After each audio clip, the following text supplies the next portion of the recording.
sahabat sekalian, saya akan menanggapi tentang beberapa orang yang membuat oksigen dari pompa udara akuarium.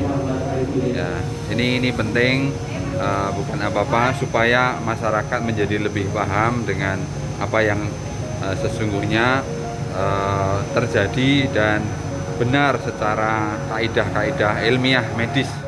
Cara pembuatan pengadaan O2 untuk orang yang sedang sesak napas. Harganya tidak mahal, hanya perlu bahan sekitar 120 ribuan saja. Ini saya coba-coba saja. Ini pertama saya siapkan nih 1 botol aqua. Ini diisi air langsung separuh ini ya. Lanjut saya belikan udara yang untuk di kolam ikan. Kita siapkan selang. Selang yang masuk ke hidung ini kita masukkan ke dalam botol ini. Nah, ini pemirsa, ini kelihatan ya. Nah ini. Dengan demikian ini di botol ini cuma 1 ya. Jadi itu kalau dua-duanya dicolokin, dimasukkan dalam stop kontaknya, dua-duanya akan mengeluarkan gelembung udara dan akan menghasilkan O2 yang jernih. Pertama saya mau menyampaikan bahwa siapa sih sebenarnya pasien yang membutuhkan oksigen itu dulu, yakni semua pasien yang mengalami gangguan nafas. Dibuktikan dari tampaknya memang sesak, tetapi yang lebih penting adalah dibuktikan dari yang namanya oximeter. Nah, ini teman-teman saya tunjukkan ini yang namanya oximeter. Oximeter itu caranya gampang ya. Lihat cara pemakaiannya seperti ini. Pakai alat ini kemudian lihat ya. Nah, dilihat berapa kadarnya. Nah, ini dilihat. Nah, itu lihat kadarnya 99. Nah, jadi pasien itu kalau terlihat sesek itu langsung diukur. Nah, mungkin sesek itu bisa bagian dari kecemasan. Kalau kadar itu 95 ke atas berarti masih normal, artinya pasien tidak memerlukan oksigen. Gitu ya. Tapi kalau kurang dari 95 baru butuh oksigen. Makanya sesek itu kadang-kadang hanya cemas saja, ditenangkan, kemudian diberi pertolongan yang lain, terus seseknya hilang, tidak perlu oksigen dia. Demikian. Kemudian ketika seseorang kadarnya kurang, maka lihat ini oksigen ini ya, itu ada ukurannya ini. Lihat, nah ini ada ukurannya ya. Nah ini ukurannya bisa dinaikkan, bisa diturunkan. Lihat ya. Kemudian ini mengalir dengan selang oksigen ya sampai terpasang di hidung pasien. Nah, terpasang di hidung pasien. Ya, mohon maaf ya Mas, saya tunjukkan sebentar ya. Nah, jadi terpasang seperti ini dengan benar. Ya, monggo dibetulkan lagi. Nah, teman-teman perhatian ya. Jadi kalau mengalirkan oksigen, ini lihat ukurannya tadi, lihat. Nah, ukuran ini, nah kemudian airnya keluar.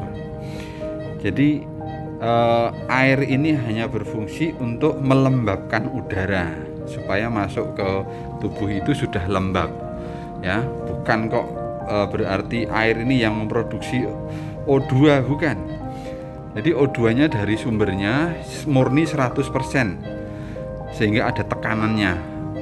Kemudian ukuran ini coba lihat sampai angka, bisa sampai angka 10 ya, tapi jarang kita sampai angka 10 ya. Mungkin yang paling sering ya paling hanya sampai angka ya mungkin 5, 6, 7, 8 lah, itu sudah kencang sekali.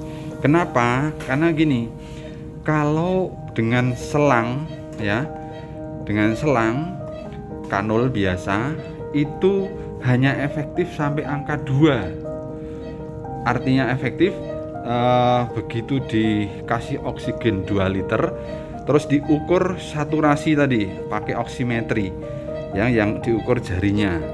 Ya, kalau di ICU atau ada ada alatnya. Kalau ada alatnya ya seperti ini, terlihat kan 97, 98 itu kadar oksigen ya. Nah, itu sudah cukup. Jadi dengan 2 liter dengan selang sudah menaikkan sampai di atas 95 sudah cukup. Tapi kalau dengan 2 liter dengan selang kok tidak cukup, bukan berarti kemudian dinaikkan, nanti jadi boros. Nah, yang harus dilakukan adalah pakai masker oksigen ya. Nah, gambarnya seperti berikut ini. Inilah masker untuk oksigen ya, masker untuk oksigen. Nah, biasanya kalau 2 liter nggak cukup dengan kanul, dikasih masker naik 4 itu mungkin sudah cukup.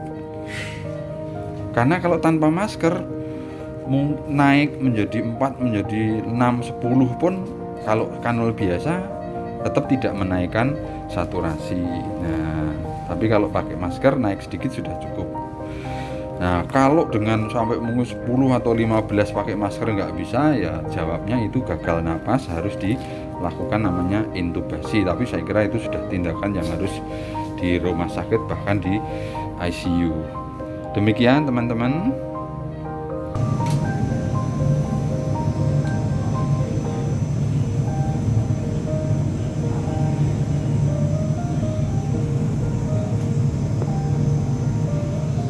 Demikian teman-teman, saya berpesan pokoknya jangan panik, dan dalam bimbingan petugas medis jangan bertindak sendiri-sendiri. Saya khawatirnya sudah oksigen langka, ada yang maaf ini pihak yang menimbun misalnya. Zaman dulu juga ada ketika masker itu dibutuhkan terus jadi langka, ternyata ada yang menimbun padahal sebetulnya tidak butuh. Nah, makanya sekali lagi kenali siapa sih yang butuh oksigen. Tadi yang pertama tadi ya, tidak semua orang yang terlihat sesek itu butuh oksigen. Nah, ditenangkan dulu, dicek yang penting benar nggak dia saturasi oksigennya turun. Kalau nggak berarti dia nggak butuh ya.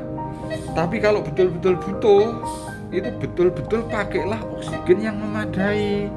Karena kalau tidak memadai, saya khawatirnya penyakitnya menjadi berat dan pasien tidak tertolong ya. Jangan sampai itu terjadi ya. Mari bertindak makin bijak, makin cerdas, selalu dalam bimbingan tenaga yang kompeten.